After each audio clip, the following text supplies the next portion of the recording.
Yes.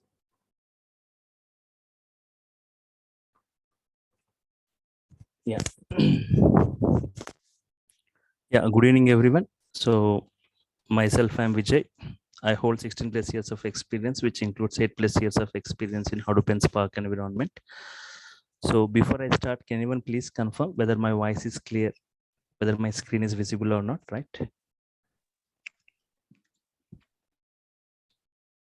Can anyone please? Yes. Hey, yeah, we can clearly hear your voice. Yep. Go ahead.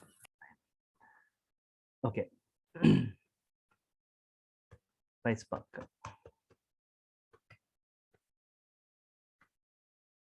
So what is before that? What is Apache Spark?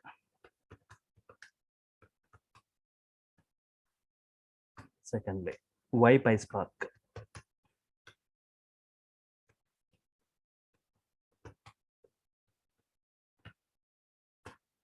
Need for PySpark.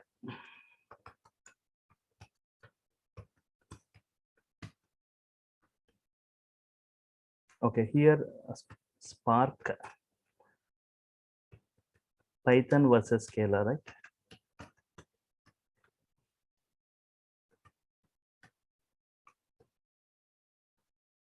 PySpark features.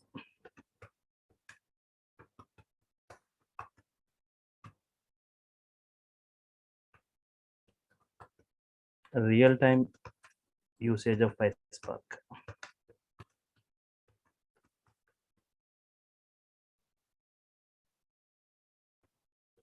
Job market.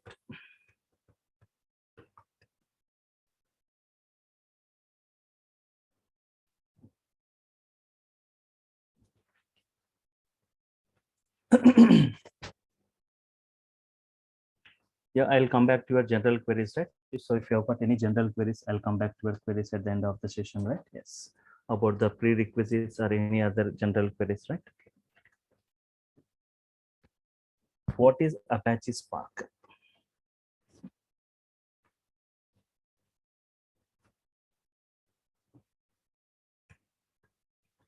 Okay.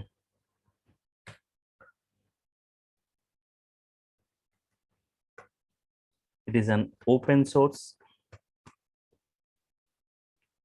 distributed cluster computing, right?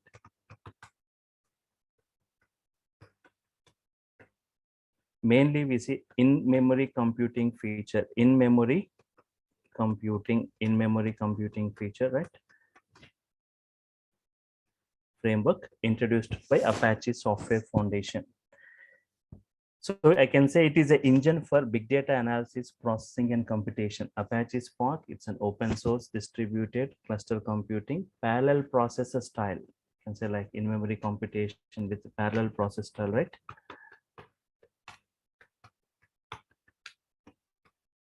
For large scale data processing, right?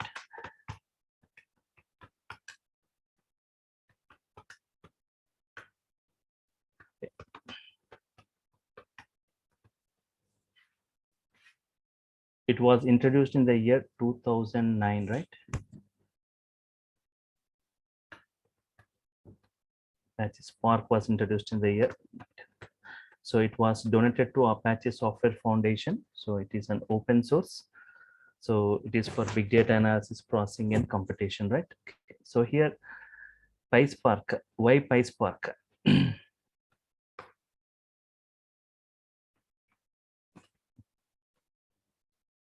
So before I go, you need to say something about in-memory computation, right? In-memory computation, so that so RAM level, memory level, storage and memory level processing you are going to see in Apache Spark, right? So very high speed you are going to achieve because of this in-memory computation, which you are not able to see within the Hadoop, right? In Hadoop, you won't see any in-memory computation. So it is Spark, we say like it's much, it's like I can say like it is 100 times faster than Hadoop because of this in-memory computation. You can see all the other features like parallel process style, distributed nature, and for large scale data processing, right? So in distributed, everything we can see in Hadoop, but in-memory computation we see in Spark. And why only, what is the advantage of this PySpark, right? Okay. So PySpark, I can say it is a Python API, right? Python API to use Spark.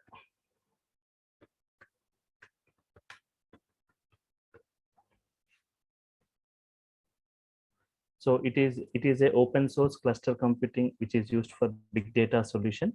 So I can say it's PySpark is a lightning fast technology that is designed for fast computation, right? PySpark, I can say it is a demanding tool among the data engineers to work with bigger data sets. Okay. So if I can say PySpark for running distributed SQL, for example, just observe here, it's used for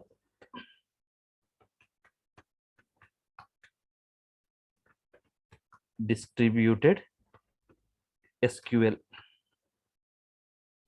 creating data pipelines. So here Spark is a data flow language, right? Sequence collection of pipes. That is, at each pipe means you are going to perform any operation like loading or merging data or sorting data or transforming data or filtering data, right? So for creating data pipelines, okay, and we see like ingestion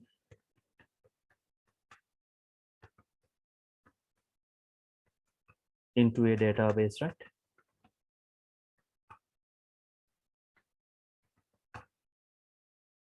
And if you see like Python or PySpark, right here, running mainly like running machine ML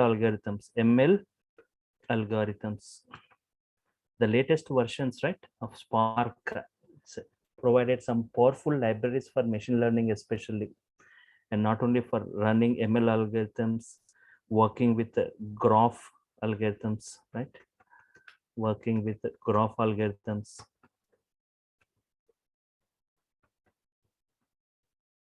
And for data streams, working with data streams. So we say like micro batching here. So for quick results, quick updates, I want for every seconds like so here for distributed SQL for and creating data pipelines, ingestion data into database, running machine learning algorithms for graph algorithms, working with data streams.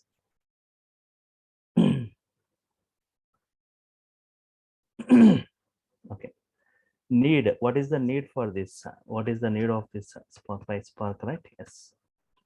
See, if you see like large amount of data is generated offline and online, right? So we can see like huge data is getting generated offline and offline. Like this data contains what? Some patterns, hidden patterns or unknown patterns, or like marketed trends or customer preferences or interests and other useful business information, right? So for extracting valuable information from that kind of raw data, so we require a efficient tool to perform different types of operations on this huge data, right? So there are various tools to perform this task, right, on these huge data sets, but these tools are not so appealing anymore, right? So it is needed some scalable and flexible tools to crack this big data and getting some benefit from it. So PySpark, I can say it is one of such a kind, right, where we can perform those operations and where it is providing many libraries are available, right? Many APIs are available for performing this. So I can say here we are combining Python and Spark. Combining like Python means Spark is an execution model. Once again, I say like Spark is an execution model. It's not any language. So Spark can be implemented using many languages like Python, can be implemented by using Scala, can be implemented by using Java and or language, right? Or language. Okay, the mostly used ones, right? Like Scala and Python. So Scala is the native language of Spark, like even like Python today, like mostly used. So when we combine both Spark and with Python, it will be efficient for the world of big data, right? So that's the reason if we say like Apache Spark community, right? We came up with a tool called PySpark. That is a Python API for Apache Spark.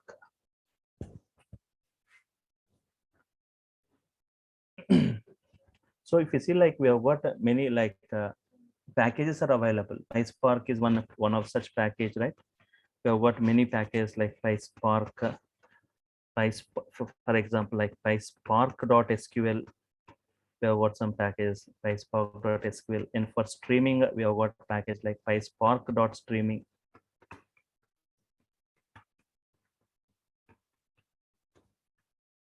We have got for even for machine learning like PySpark.ml or PySpark.ml.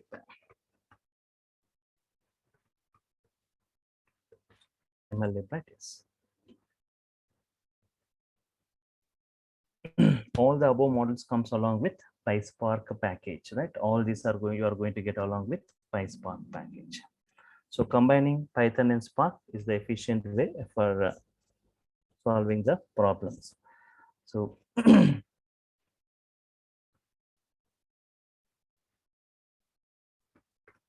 Spark is an execution model.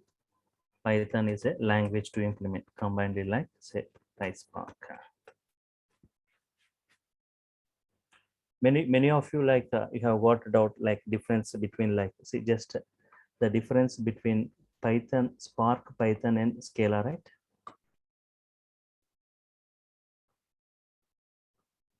Scala language and Python. If see Spark, Python, see I was saying like Spark can be implemented using Python, Scala, and Java also. Okay. Python has got multiple features like procedural oriented features, object oriented features, scripting features, and mainly modular programming features, modules, right? Many like thousands of modules Python provides for different environments for data science, big data, for networking, many frameworks like for networking like Twisted Python for different graphical applications, for embedded applications, for desktop applications, so for animation. So different models Python provides. So Scala is native language of Spark. So Scala used only for Spark environment, but Python not only for this Spark, used for different other for web applications creations, for data science applications, big data applications, networking. That's what I was saying, right? So it has got many usage, but even like especially it deals Python is very powerful in the case of machine learning kinds of implementations, right? Machine learning, it has got many modules for machine learning, right? NumPy, CP, Pandas, tables, CP, skikit. So in this way, many models for this data science and machine learning. So if I discuss Python and Scala, right? So this is Python, Scala. Dynamically, see Python is type dynamic typed language. Python is dynamic typed.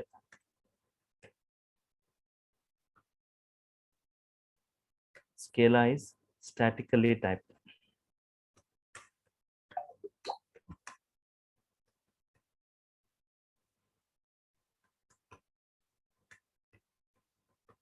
So here compulsory we need to use some kind of val var, right? But here in Python, no need of defining the type of the variable, right? And based upon what value you are assigning, right? It's the Python type is going to get decided. What kind of variable depends upon what value you are assigning in the case of Python. And Python is dynamic typed and interpreted. Scala is not interpreted like Scala is like just like advanced to Java, right? It is an scalable language. It is extension to Java. So if I can say, but Python, if we can say, there is one limitation as compared with Scala. Python is slower as compared with Scala or Java. Python is slower than Scala because it is interpreted line by line execution. It is interpreted. Scala is 10 times faster than Python. Means programming wise coding, that's I was saying, right? But the Spark APIs is not going to change any of this in Python or Scala. Spark related APIs. Scala is 10 times faster.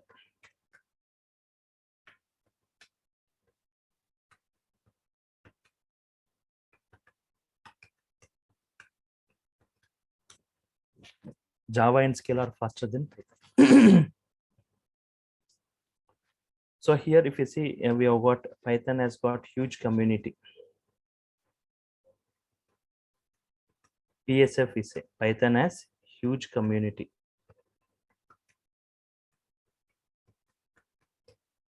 Or found like we have got like Python Software Foundation PSF case. Scala also has got some excellent community, but the community is not as huge as Python, right? Scala smaller community, right, as compared with Python. We doesn't have those, we won't see the concept of modules, and Scala is not for open applications, right? Only for, it can see only for Spark applications, but Python is for open applications, not only for Spark, for data science and for other kind of web applications, networking, desktop, embedded gaming applications, right? Okay. If you see like Python,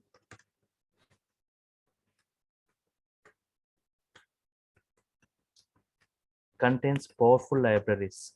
It has consists of powerful libraries.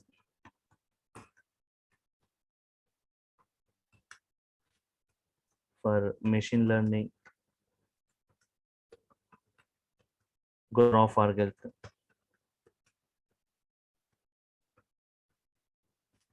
and interactive queries, but Scala has no such.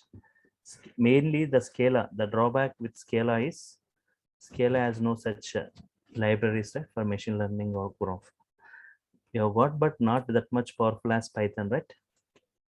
Scala, Python has got many modules, Scala has no such. Once again, can anyone please confirm whether my voice is clear or not? Clear, sir. Thank you. So majorly, these are the things you see, right? Python, the only thing is Python has got many powerful libraries for machine learning, graph algorithms, and it has got huge community. You've got the concept of modules in Python. Fine. And slower as compared to Scala or Java, but So the first point, could you please explain once again? dynamic type means, for example, in the case of, for example, x equal to 10, you are saying, right? Y equal to 4.5, you are saying. Z equal to hello. Means here you observe no need to specify the data types, dynamic type there. So if you are assigning 10 to x means what? Here what type of variable x is? What kind of variable x? What kind of variable y is? What value you are assigning to x? Integer, right? So integer variable creates dynamically during runtime. What type of variable y is? What type of variable y is means? I'm saying it is float. It is float. There is a function in Python, right? Type function. Type of y is what type? Float type. Why it is float? Because you have assigned a float value. So in Python, what value you are assigning to that variable? Based on that, the variable creates. Here, type of Z is string type. Why it is string? Because you have assigned a string value. But in the case of, if you see, in Java, we need to specify int x, float y, string z. In the case of Scala, we need to specify val, var, right? There are some keywords we need to specify val, var. Type of z, string type. Understood, right? Now, dynamically, the variables are going to get created based upon what value you are assigning. If you are assigning a list, if you're assigning a list of values like this. Type of X is going to be the list type. Type of X is list type. Why it is list? Because you assign what value you are assigning. Compulsorily, you need to assign values here, right? Otherwise, the type is not going to be decided. Okay, this is main difference between Python dynamic typed, huge community as compared to Scala, and contains powerful libraries as compared to Scala, right? And mainly like the concept of modular programming, modules and modular programming we see in Python, right? Once Got it, sir. Thank you.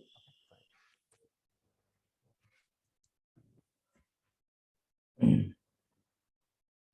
Scala, and one more thing, Scala is the native language of Spark. Spark by default built by using Scala language, and Scala is the language only used for Spark applications only. But Python are different. Okay, so we have got a packet, many concept of modules we see in Python, which we won't see in Spark Scala, right? Yes.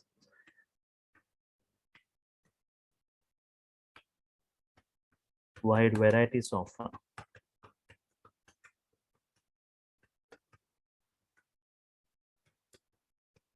built-in modules. Wide varieties of built-in modules. There is no concept of modules here.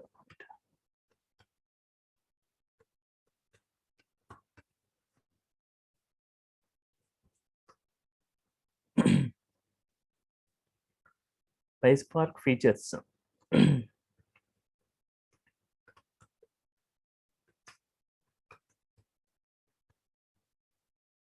Okay.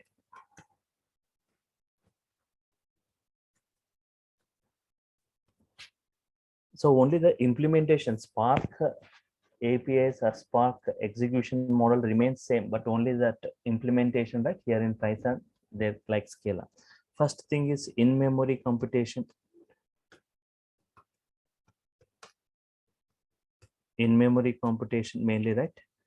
So within the memory level storage and memory level tracing, and it's a lazy evolution we say, right? Lazy evolution. Lazy evolution in the case of PySpark. Active evolution, lazy evolution. Lazy evolution means your data flow is going to get executed only when you perform some operation. Until then, it is not going to get executed. For example, just like if we keep an exam only, you could, like for example, whenever there is an exam, you will read it. If no exam, okay, you won't take that much interest in reading, right? The same way, like whenever you perform any operation or whenever you perform some kind of action, then only the data flow is going to get executed, right? Otherwise, it won't execute. Your flow executes only when you perform any action or any operation, right? Until then, that's what we call as lazy evolution we see in here, right? Just like function is different, right? Functions and this, okay. For example, just Spark is a data flow language. Data flow means, for example, first R1. What is this R1 means? Okay, you got some data object. R1 is a data object. Think that you got some 10 lakh records in this. You are going to perform some operation on it. You are performing some operation on it, like filtering operations. Filter, okay, you are going to perform, so you are performing the business logic on a particular, okay, filtering operation, right? For only line Hyderabad records. Otherwise, your task is based on particular city, right? So filter only these records of Hyderabad. In that case, out of 10 lakh, you are going to get the output as 2 lakh. 2 lakh records belonging to the city Hyderabad. So you will get one more R2. R2 consisting of how many records? 2 lakh records. From 10 lakh, you got 2 lakhs. From R1, R2. From R2, okay, you performing some other transformation, right? You perform some transformations. From all the 2 lakh records, for example, some transformation. If it is such a kind of banking data, right? You are performing some transform, some name, names or transforming the name of employees or transforming the name of a particular some transformation you are applying. The transformation going to be applied on all the 2 lakh records. For this Hyderabad, for Hyderabad employees, just you are providing some hike of 10,000. You are giving a hike of 10,000. This 10,000 need to be applied on all these 10 lakh records, right? Okay. After applying that transformation, you are getting the output R3. What is the difference between R2 and R3? R2, the employees plus 10,000 gives R3 output. From R3, again, you perform some kind of other transformation, you will get R4. Means it is a data flow, right? It is a data flow language. But this data flow, it will execute whenever you perform any kind of action on this R4, then it is going to execute from the root. Otherwise, it is not going to get executed. Then this data flows. The data flows executes only when you perform any kind of action. Otherwise, they won't execute this entire data flow. Okay. That is what we call it as lazy evolution. Whenever I perform any action, then only executing, right? Fault tolerant.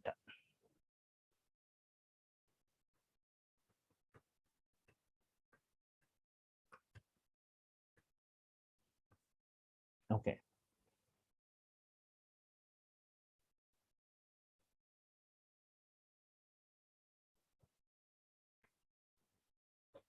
So there are some predefined actions are there in Spark. If you perform those actions, then the flow execution starts from the beginning, from the root RTD, right?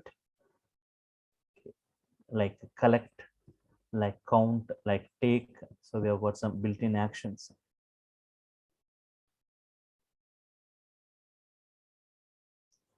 And here immutability, your original data set is not going to get modified, right?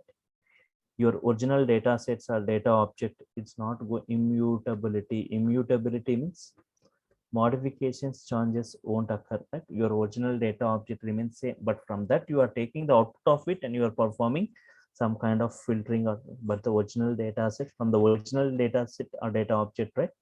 You are not going to filter the data and divided into partitions, right? Partitions, partitioning, partitioning, and mainly like persistence means in just like, I'm sorry, partitioning means this is your data set, this is your data object in Spark. It is divided into multiple partitions. What do you mean by main advantage of Spark is in memory computation, memory level computations, storage and processing, right? Here your data object is divided into many partitions, P1, P2, P3, P4, P5. So these partitions are going to be stored across multiple RAMs, R1, R2, R3, R4, R5, RAMs, right? Of multiple slaves of S1, S2, S3, S4, S5, and are processed parallelly. All these are processed parallelly. Parallel processing, you are going to see your data objects going to be stored within the RAMs, not within the disk, right? In this RAM level storage and RAM level processing, that is very faster as compared with the disk level storage or disk level processing. So in Spark, the data objects are divided into partitioning. Here we see the concept of partitioning. They are and stored across multiple RAMs of multiple slaves and are computed back. So these are the main features we see. And one more main features we see in Spark: persistence feature, right? Persistence feature means if you go with a data flow,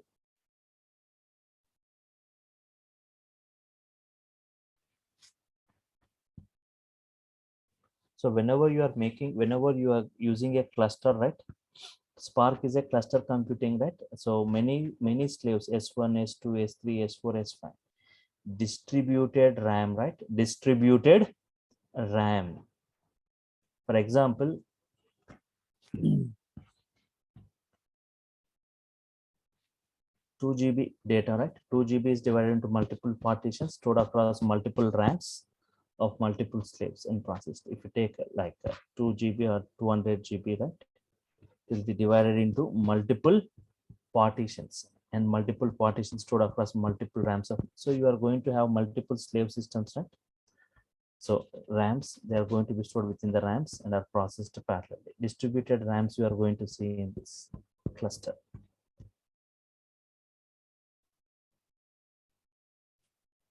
Okay.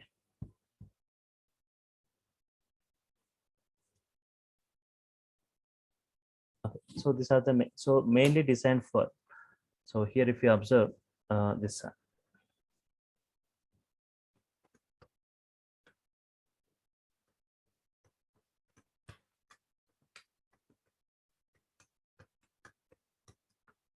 Mainly designed for batch applications. Batch applications, right? Not for online applications. PySpark is mainly designed for batch applications, not for. Okay, persistence means, yes, sir, we forgot to discuss. Persistence means, one second. R1 is your flow. From R1, you said R2 got created. From R2, R3 got created. From R3, R4 got created, right? From R4, R5 got created. For example, okay, I'll take a bigger data flow, right? I will take a bigger data flow. R1, R2, R3, R50 is there. In this way, R50. R50 output is used by R60. In this way. R50 output is used by R70. R50 output used by R80. In this way, I got one flow, right? So this entire thing we call it as flow one. Flow one, right? This we call it as flow two, straight. Flow two. This we call it as flow three.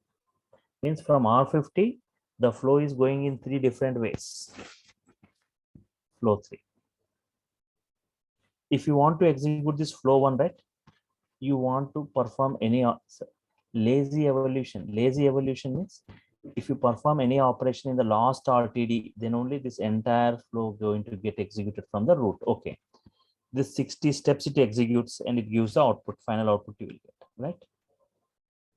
Okay, to execute again, if I want to execute the flow two, right, if I want to execute the flow two, again I need to come from the starting, right? I need to come from the starting. Even though the first 50 steps are common in all the three flows, right? First 50 steps are common in all the three flows, but still I am starting from the starting, right? So instead of that, already the first flow execution completed. Persist this. So in Python, sorry, in PySpark, R1, R2, R3, R4. See, R1 output will be taken as input by R2. When R2 has taken that input and it is ready, right?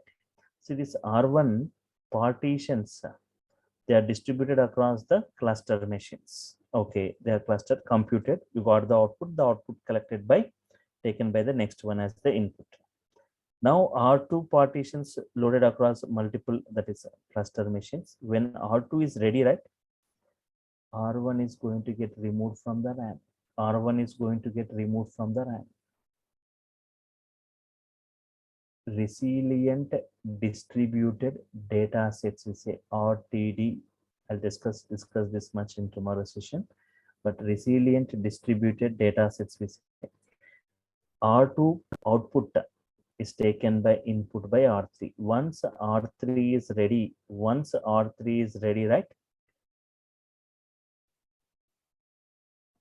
R2 partitions, everything will be removed from the RAM, because in your RAM you cannot store all the 4 or 5 RTDs or 10 RTDs at a time. They cannot be accommodated. One RTD is a large storage data object, right? data object. R1 is a big data object. From that, from 10 lakh records, you got R2 as 2 lakhs. So filtering that. Okay, but all that data objects, all these RTDs R1, R2, R3, R4 at a time, you cannot store within the RAM where it cannot accommodate that huge data. When R3 is ready, right, R2 removes. When R4 is ready, by taking the output of R3 by R4, once it is ready, now R3 is nowhere required, it gets removed. Once your total execution completed, you got the output collected, right? R4 also gets removed automatically from the RAM. Now what is there in the RAM? What is present in the RAM? Nothing, right? Next you can execute one more data flow on that. That's what we call resilient distributed data sets. First R1 is loaded into RAM. The partitions are loaded into multiple RAMs of multiple slaves, processed, the output collected by the next one, R2, right? When R2 ready, R1 gets removed. When R3 ready, R4. Now what is there in the RAM finally? Nothing in the RAM. But in the same way, flow 1, when you are executing, right, R60, R62, R61, 61. Now what is there in the RAM? Nothing. All the RTDs got removed one by one, right? 1 second.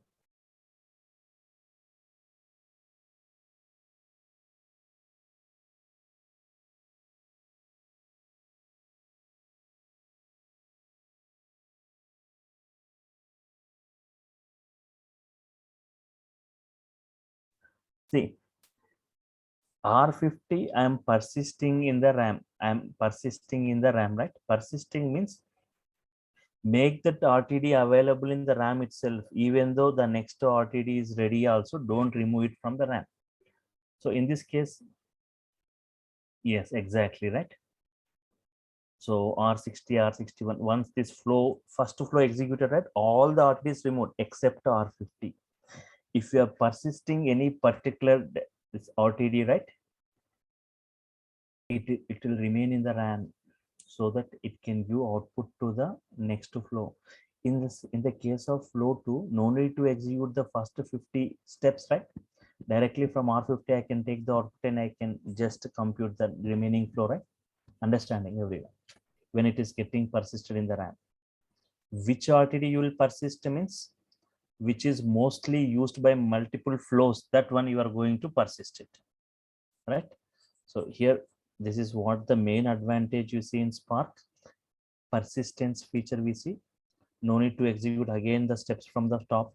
Same flow 3 also, it wants that R50 output, it takes and computes the remaining flow, but in here also 50 steps decreased, right? That is what the persistence feature, understood, right? In brief, I'll be just, I'm giving a overview of these things, right? But later we discuss in brief about all this. Okay, fine, understood. This is what persistence feature. This, because of this persistence feature, many number of steps are going to get reduced, right? And that too, one is in-memory computation because of this persistence feature, and fault tolerance also. Fault tolerance mechanism also, right? Yes.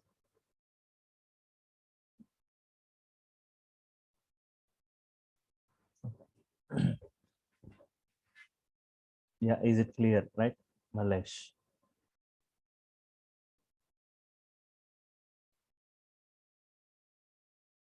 Fine.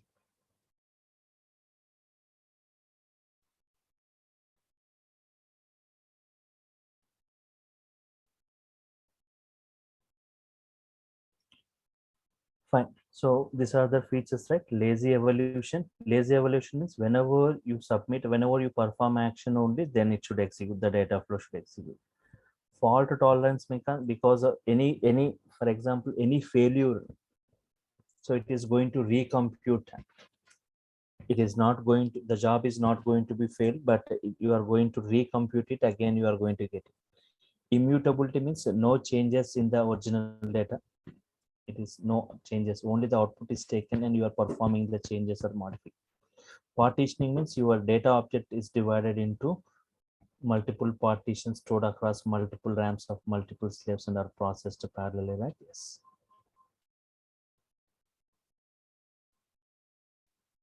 Okay. Persistence, just now I said, if you are persisting, right, so that that output is going to be available by the for the many other flows. Okay, PySpark is mainly designed for batch applications. Batch applications, not for online applications, right? What is the difference between batch application and online application? PySpark is used for only batch applications.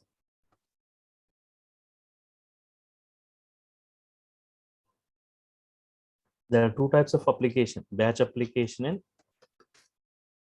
online applications. But the Spark is not for online application. Online application means user interactive application. Here user gives the input. For example, if you're making an online transaction, or you are just booking a movie ticket or a railway ticket, right? This is where user input is required. For such kind, we don't go for the Spark, right? For millions and trillions of records, here where user involvement is not required, where user is no way involved, there, for example, for generating credit card bills for all the lakhs of millions of customers, right, is user input is required there? No way required, right, for generating that credit card bills or phone bills. Or for example, the best example, like if you are booking a railway ticket, right, you will be in the waiting state 150 or 180, but after 2 hours it will be decreased to 100. Tomorrow it will decrease to 50 or 10. Here user is he giving any input here in doing this process? No, right? Automatically happening. This kind of application we call as batch applications.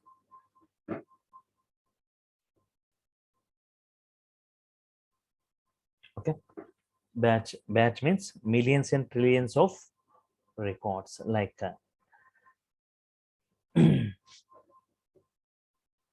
generating credit card bills for lakhs of millions of customers, right?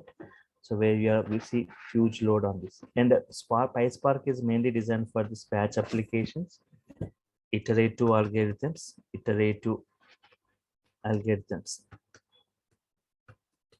Means iterative algorithms. Generally, if you see, machine learning algorithms are iterative in nature. Keep on applying until the error becomes zero, right? Iterative or recursive, we can say, right? Generally, okay, PySpark also we can perform some kind of querying also. Like we have got Spark SQL, right? Within this PySpark, like SQL concepts, where we can perform querying on that interactive queries, right? Yes. And even for streaming, right? Streaming means the data which keeps on incrementing, the data which keeps on generating. For such kind of data, we use PySpark, right? So at one side, the data keeps on generating, right? We need to have, means the events which are generated very fast. In the same way, we need to have a processing system where it can process the generated events very fast. At one side, the events are generated, at the other side, you are processing the events, right? Both should be in equal, means events are generated very fast, lakhs of events are generating, but only hundreds of events you are processing. You are not able to match speed, right? But Spark is a kind of technology where the processing speed is very high, even that the events are generated at a high speed, even it is going to process those events very fast, right? Okay. Right. So this is what mainly designed for this iterative algorithms, interactive query streaming, right? And if we see the real-time use cases, right?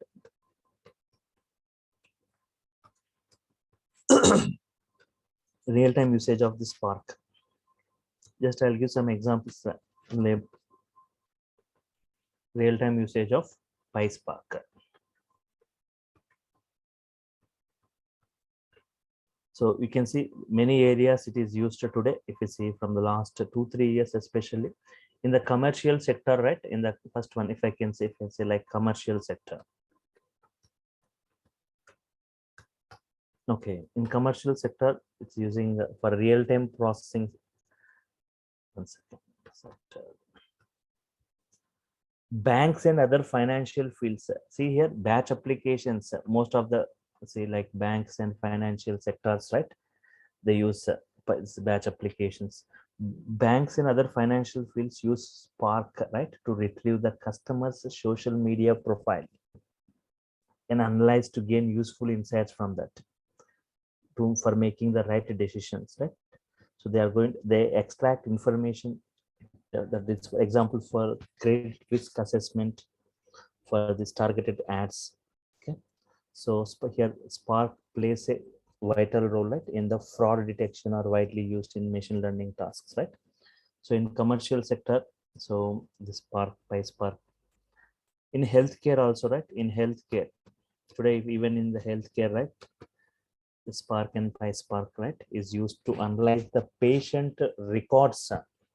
For example, patient's record along with the previous medical reports data for identifying the patient is probability to face health issues even after being discharged from the clinic, right? So for analyzing these kind of patterns, patient records along with their previous medical history and predicting or probability to face health issues after even being, so this kind of things in healthcare. And mainly if you see even today, a lot of, you see PySpark mostly used in entertainment, right? PySpark mostly used in the entertainment.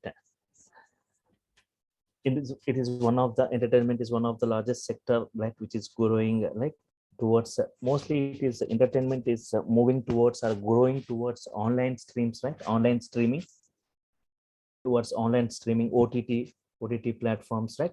The popular online entertainment platform, if you see like today, if you see, we have got many. Netflix uses Apache Spark for real-time processing. If you see like Netflix is using Apache Spark for real-time processing for personalized personalized, right, online movies or web series to its customers, right? Only like personalized online movies or web series to its customers. So it is, if we can say, on an average, it processes approximately 450 billion events per day. It is processing. What is that? Spark is processing approximately 450 billion events per day that are streamed on the server side application, right? And even if you see like in e-commerce side, e-commerce, right? So like if you talk about that e-commerce, the famous are the leading e-commerce websites like Flipkart, Amazon, they use Apache Spark, right, for advertising, right? So for recommendations, and for other websites, like even if we talk like Alibaba, it offers enhanced customer experience and for optimizing overall performance, right? So here we want to have quick decision making, right? If you want, based on, I want to process the data, talk like big data, like GBs, TBs of data processing to happen, right? We go for faster processing computing technologies like Spark. Even if we talk like even in tourism, right?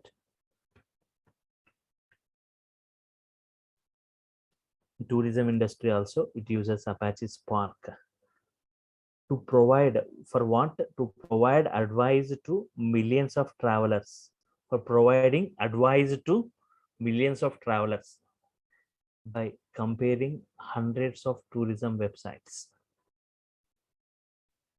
Okay, fine. Okay, so here in this Spark core programming, in this we have got like PySpark SQL, right? In we have got, we will be discussing about PySpark SQL. In PySpark SQL, like it is a kind of module in Spark, right, which integrates relational processing with Spark functional programming. PySpark SQL integrating the relational database processing with Spark functional programming. We can extract the data by using SQL query language here in this PySpark Spark SQL. we can use the same queries that you are going to use in SQL in this PySpark SQL, right? So if you talk about in Hadoop, we have got a component called Hive, right? HQL where it can also do that kind of things, right? But if we see that comparison with Hive, okay, up to some extent, right? But if compared to this PySpark SQL, Hive, if the execution fails, right? In the case of Hive, if the execution fails in the middle of the workflow, it cannot resume its processing. If the execution fails in the middle of the workflow, it cannot resume its processing. You cannot resume from where it got struck, right? It starts from the starting again, right? So even there are some other like purely it won't support all the SQL. Here we've got like H in Hive, we've got like HQL, right? A Hive query language. It doesn't support some operations of SQL like update operation, it won't support. Delete operation, it won't support. Update and delete, it won't support, right? Okay.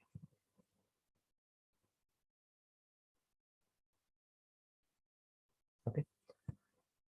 So Spark Core, Spark SQL, Spark Streaming, Spark Machine Learning, Spark GraphX. These are all the things we are going to discuss. So if you see, if you observe this, what are the course content that we are going to discuss in this, right? PySpark course content, RTD computations, operations and RTD, everything, your implementation goes in Python. Wherely we mostly used Lambda expressions and Lambda functions. Python, the prerequisite is basic Python. You need to have idea about this basic Python, and here the total implementation in Python language, right? Okay. Computation of RTDs like RTD actions, built-in actions and transformations, and persistence, many persistence options we see. Spark core, PySpark core programming, fault tolerance model, aggregations over structured data, and groupings, various groupings and aggregations, difference between that usage of reduce and group by keys. One by one, various actions and transformations we see, like count by key, count by value, sort by key. These are all the built. We don't need to write codings here. Count by key, count by value, sort by key, zip function, union function, distinct function, various like joins operations, Cartesian product, cross joins, co-group operations. So many with many working examples using PySpark, right? And if you come to this PySpark SQL, right, mainly here we see the concept of data frames concept, which is widely so making the data structured. We use the concept of case classes, using functions, using map with multiple expressions, SQL context. It is the entry point, right? Data frames, various data frame APIs, data sets, working with the SQL statements, Hive integrations, working with CSV kind of data, JS1 data, transformations and actions and data frames, narrow transformations and wide transformations. What is the difference?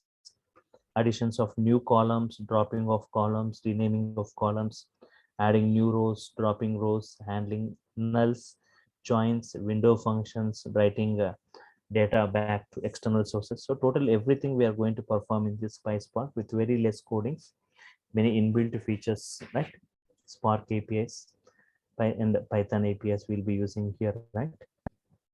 Deployment modes in local and cluster mode, and Spark applications in stages, and what are the different stages and tasks, difference between stages, task, driver and executor. Spark applications, building the Spark applications pipelines, deploying that Spark applications to cluster and tuning, performance tuning mechanism, and PySpark streaming concept, integration with Kafka. Even Kafka has got a lot of boomlets, advanced streaming and messaging system, right? Kafka, integration of Spark with that Kafka, and Spark machine learning library. So this is what we will be discussing as part of this PySpark. Sir, excuse me, this is Aditya. Yes, go ahead. Sir, actually, I have basic knowledge on C. I mean, I'm good at C, and I have basic knowledge on core Java, like OOP concepts and on core Java, but I don't have any knowledge on Python. Can I able to cope up with this PySpark? Basic knowledge of Python is required. Just updating with Python is you can cope up. I can say you can PySpark. Python is not a kind of language which is not as complex as Java or C language, right? Simple scripting language, right? It's a simple language. Just the statements look like normal English statements. Python statements look like normal English statements. Yes. You can understand them, not as you said you got knowledge on programming of Java, right? Yes. So Yes. you can identify what we are performing, whether when we are defining variable function. Yes, I have an idea of that, defining variables, conditional statements, loopings, data structures also. Not a way. Okay, so just like 2 days, just 1 or 2 days before I start with the practical part, I'll just brief you about this Python functionalities, right? I'll just give you some examples, and 1 or 2 days I'll be spending on this Python, right? Before I go with the actual practical part, how to define list, collections, variables, loops, functions. Yeah, that could be a things of better one, Python because functionality. just an glimpse of Python could help to cope up with this PySpark. And even some others Okay. who are in the batch can can have a revision kind of a thing on Python. Not, so I can show like 2 days I can just spend on the total Python functionalities, right? Like variable definings, flow controls, data types, collections, list, tuple sets, dictionary concept, right? And functions, these things that I Yeah. can discuss before I go with that. Can I know the timing, sir? 5:30. See, one second.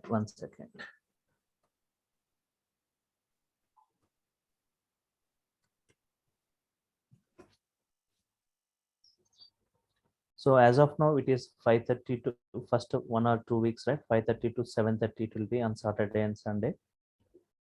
First this week and next week, 5:30 to 7:30 on Saturday 2 hours, Sunday 2 hours. But later from 5 to 7:30, 5 to 7:30, 2.5 hours, 2.5 hours, 5 hours. Okay, 5 hours per week. So daily, if you take Monday to Friday, you will get 5 hours, right? 1 hour if it is. So that we are covering 2.5 hours on Saturday, 2.5 hours on Sunday. Will you provide the recording sessions if we miss one or the two? Yes. Recording sessions will be provided that day itself. That day or the next Sunday early morning, right? You will be getting that session recordings. If you are absent for a particular Saturday or Sunday, right? You will be getting. Everyone will be getting the recordings of each and every session. Every session is video recorded, right? And the clear notes will be provided for topic to topic of this total in-depth in brief we will be discussing, right? Nearly we will be spending 60 hours on this. So sometimes at the last weekends, right, I'll be taking 3 hours if possible, 3.5 hours if you are running out of days, right? Okay, 3 hours means like 5 to 8 or starting little early, right? Depend upon that. We'll extend the time, right?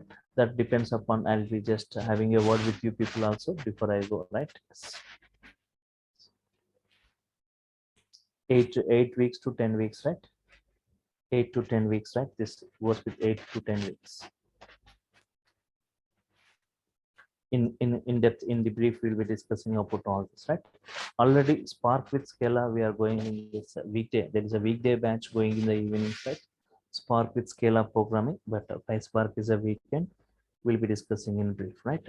Prerequisite, okay, basic Python knowledge required. Even if it doesn't have, I'll be just briefing in 2 days, right? About Python core program. Yes. Yeah, this is Hari here. Pardon? So I'm from Informatica background. Yes. Okay. I know a little bit of Python. So what about the job market if I learn this PySpark? So 1 second, you can just Google and check in now on Monster, right? PySpark jobs, and you can check the response, right? Many jobs for PySpark, Spark or PySpark, right? You can just Google and check. Many jobs Yeah, are most of it is they're asking for big data background. Yes. So I'm not having big data background, right? So how can I manage with that? See 1 second. See here, big data. Okay, Hadoop and Spark, right? Mainly in the interviews, they will be testing you on Spark only.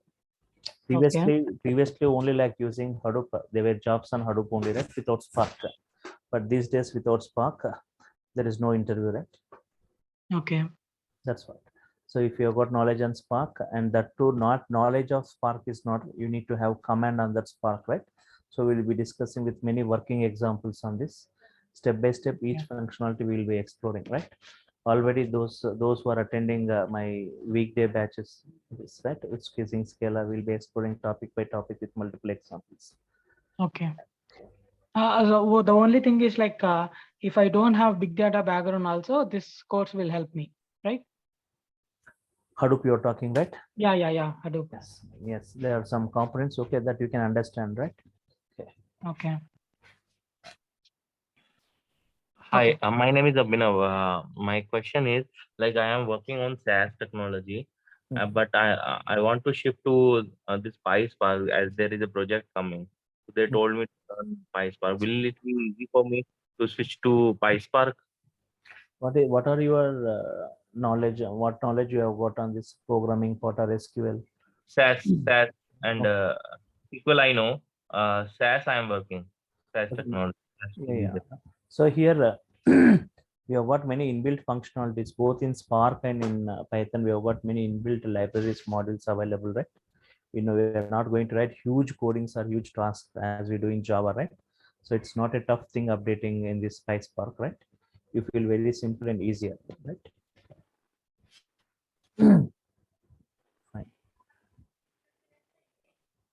So if you have got basic knowledge of SQL, see the prerequisites, basics of SQL, basics of Python required, and basics of Linux. Fine. Yeah, any other queries, right? Tomorrow also you can join with the same link, same time at 5:30, right, to see more on this. From next week we'll be just going with the core part of this PySpark. Sir, Next actually, week what we'll be going with 2.5 hours. Yeah. Yes. Sorry for the Yeah, disturbance. any So, query? actually, sorry for the disturbance. So, what is the thing is, I have just joined at the 6:30. I have just gone through the DURGASOFT website, and I have seen this PySpark is going to be started, and just I have registered and joined at 6:30. Can you please share this video link? Yeah, everyone, you will be getting this whatever email ID you are providing while joining the meeting, right? To that mail ID, you can just check your Google Drive, right? Shared with me option. Yeah. You And will be getting tomorrow it is going to be the same time, 5:30. 5:30. You can use the same link, right? Okay. Tomorrow at 5:30. What are the contents that you are going to discuss tomorrow? So just I was okay. 1 second.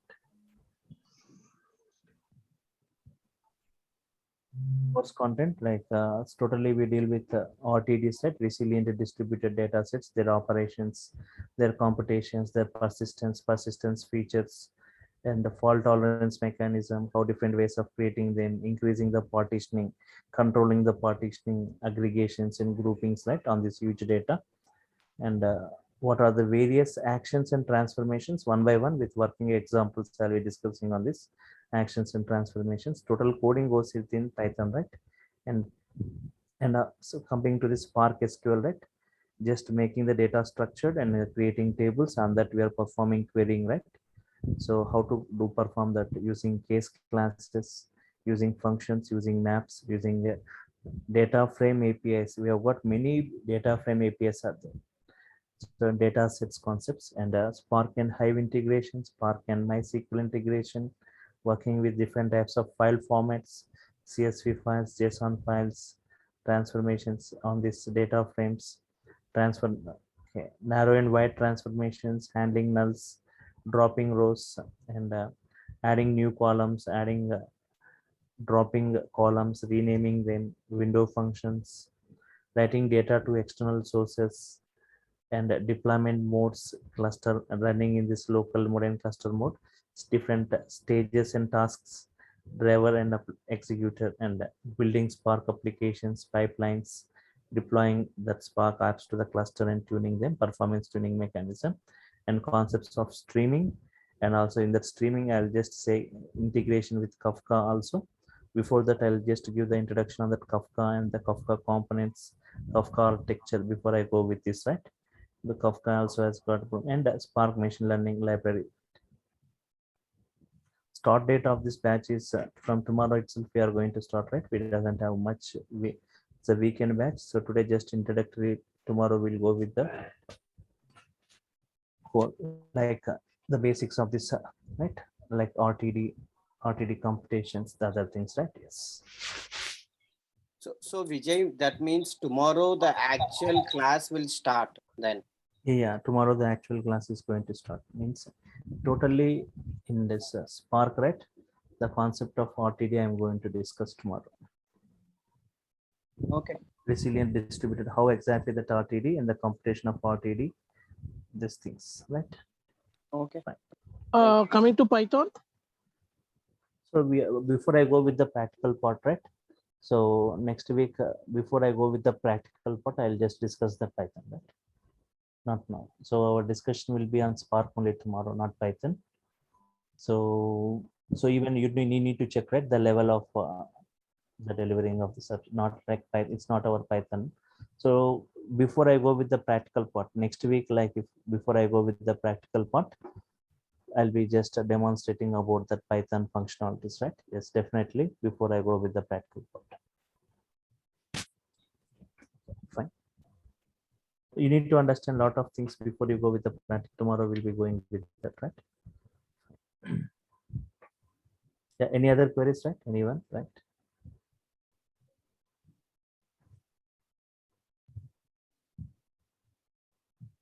So here I'll be using Jupyter notebook. I'll be using Jupyter notebook, right? Even like Spider ID also I'll be using for working with this. Yes. Okay, and most of the time interactive shell, line by line, you can see what happening statement by statement. Instead of going with the batch mode, I'll be showing you in interactive mode, because statement by statement you will be coming what output you are going to get from that statement. In batch mode, you will get the final output, but you doesn't know what happening in each statement. So most of the time I'll be discussing in interactive. You can combine them and you can work in this batch, right? By using .py extension. Okay, fine. Yeah, any other queries, right? You can just follow the same link, same time tomorrow at 5:30, right? Okay. Thank you. Fine. So if anybody still like, if they want to update with big data Hadoop, right? At Wednesday at 4 p.m. in the evening, there is a new batch starting, right?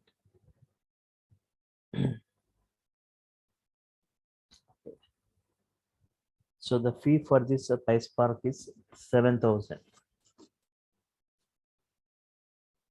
Okay, fine. So if I'm done with your queries, if there are no other queries, then I will just sign off for today. Meet you tomorrow at 5:30, right? More discussion on this Spark. I'm stopping. What is the duration of the course? Vijay? Duration of the course is 8 to 10 weekends, right? Means like 2 to 2.5 months. Okay.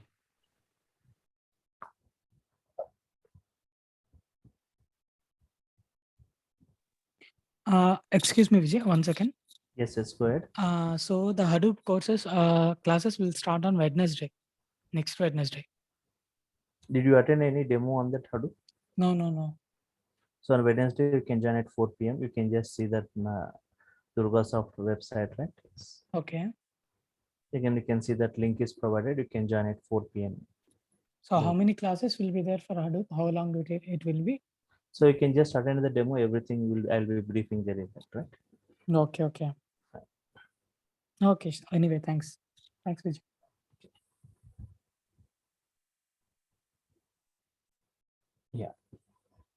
Yeah, any other queries, right? Anyone? Okay, so don't worry about this, clear notes and the video also you'll be getting it. So we'll be discussing everything statement by statement in this, what happening, the result. Fine. So if I'm done with the queries, I'm signing off. Meet you tomorrow, right? Thank you all for your time. Thank you. Right.